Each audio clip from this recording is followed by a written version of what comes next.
In this video, we're going to introduce the basic concepts of probability. So our story is going to go like this. Over summer break, Chifaru played a card game with her nephew. So her nephew Joey loves a very simple card game, and we're keeping it simple for the sake of this example. We're going to take a standard 52 card deck. We're going to shuffle it every time, and each player is going to pick a card at random, right? And the highest card is going to win. Now, the basics of this game don't really matter, but we just want to have a nice physical interpretation of what's going on, right? If both cards are the same color, the winner going to get an extra point. So what we're going to do is we're going to try to figure out how to kind of guess some probability of getting a particular card or a particular color of a card. So Chifaru, being a big nerd, she wants to know how likely certain card types come up. Because we're leading towards something that we're going to be using as a tool in the class, let's introduce some vocabulary to help us. First off, probability. The probability is simply the proportion of times an event occurs over the long run. Each time we do a thing, something will happen, right? But the average over an infinite number of trials is going to be the probability of that particular thing happening. Our sample space is going to be the set of all possible outcomes of a probability experiment. Okay, so for the case of our cards, I'm going to draw one particular card, so it's going to be 1 out of the 52. So my sample space is simply going to be each of the 52 cards.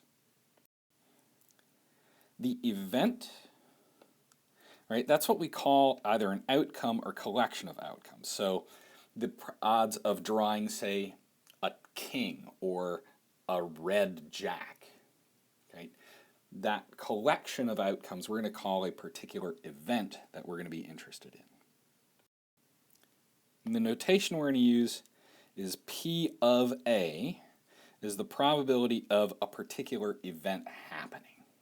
Right, and we'll show an example coming up. All right, so how do we calculate this probability P of A? Right? So we simply take the number of outcomes in the event.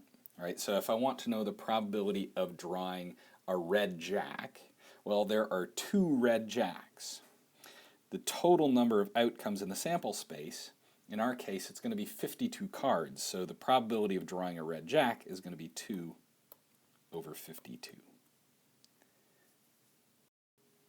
Some other examples, right? What's the probability that I draw a red card? Well, it's how many red cards are there over the total number of cards. Right? So think about that for yourself, and then we'll see what we get. So half the cards are red cards. There's 26 red cards out of our 52 total.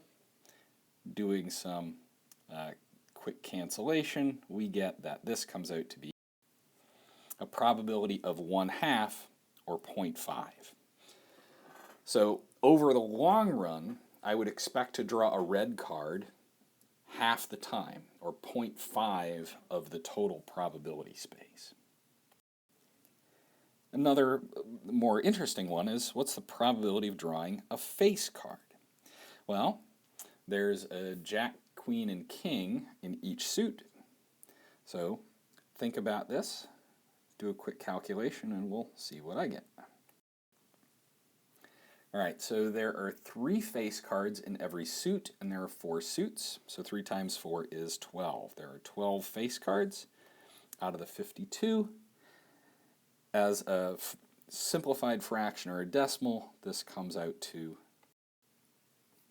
3 over 13. There are 3 face cards out of the 13 cards in each suit. So this is a probability of 0.2308. So a little less than a quarter of the time, you're going to draw a face card in this very simple card game. All right, now here are some facts about these probabilities. A probability is a number between 0 and 1. Right? And these are related to percents. A 0% chance of a thing happening has a probability of 0. A 100% chance of thing happening is a probability of 1.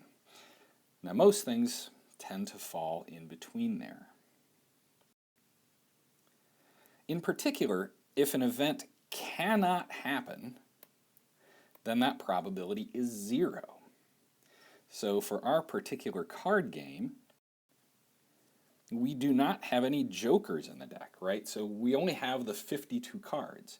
So the probability that I draw a joker, there are 0 jokers in the deck, so there's a 0 number of cards that I can draw out of 52. So that has a probability of 0. As long as I've taken the jokers out of the deck, I cannot draw a joker in this game. If an event always happens, then that has a probability of 1. So for our particular card game, the probability of drawing something that's higher than 0 has a probability of 1. Every card is 1 or higher, right? I guess assuming that we can consider jacks, queens, and kings to be greater than 0, and I think for the most part we do. So we're guaranteed to get at least more than 0. And the probabilities are nice and well behaved. If we have some event A that is more probable than event B, then P of A is greater than P of B. So for our case, we saw that half the cards were red cards, right? This is a 0.5 probability. The drawing a face card was 0.230 something, right? I can't really remember what it is. But 0.5 is greater than this, so the probability of drawing a red card is higher than the probability of drawing a face card.